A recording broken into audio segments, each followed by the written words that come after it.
where funding did not proceed. Okay, thank you. Look, I just had a question in relation to the Bass Strait equalisation schemes, the two together, freight and passengers. In the forward estimates, there is a reduction of 28.9 million. That breaks down to 15.6 million for the passenger vehicle equalisation scheme and 13.3 million for the freight. The response we've got was from the government was that you've been what's the word, cautious with your assumptions and you've lowered your forecast for freight. I just wanted to ask who gave you that advice and what that was based on. Senator, it reflects the take-up of the program. They're both demand-driven programs. Yeah. So what's set out in the forward estimates is essentially a removal of the indexation that would otherwise have been applied to the growth, as has happened with a number of government programs.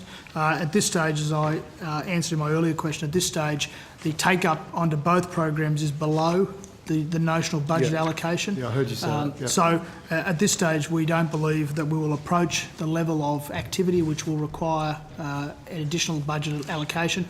But as a budget measure, the government has decided to not allocate the indexation that would otherwise apply to those notional amounts. And that's why they've tapered off. That's right. They've been set at the current nominal level. I think for Tasmania freight equalisation is 114. Yeah. Right. Yeah. Whereas the actual expenditure last year, last full year was 111. Okay. So it wasn't a change of your assumptions on expected volumes then? No, I mean volumes have been flat and declining in some areas. Bass Strait ferry, for instance, passenger numbers have tended to grow very slowly or been flat. So our assumptions have continued to remain the same, but the government has sought to cap those programs at this point. Okay. But recognising they are both demand driven. So as demand rises, the government could come back and make further budget allocations. And was I correct when I heard you earlier saying you're reviewing the Productivity Commission recommendations prior to any changes or any? That's right. The government currently is considering the Productivity Commission final report on Tasmanian transport. And was that report recommending scrapping the scheme? Was that correct? It's certainly, the draft report certainly recommended making some changes to the way in which the scheme support is basically funded and allocated.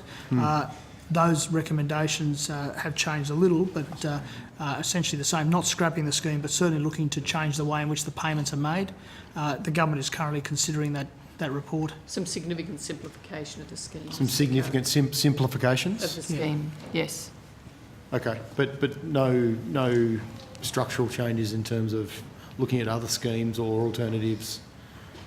The government, as I said, is looking at the report, but at this stage is maintaining its current commitment to the programs as they are, as set out in the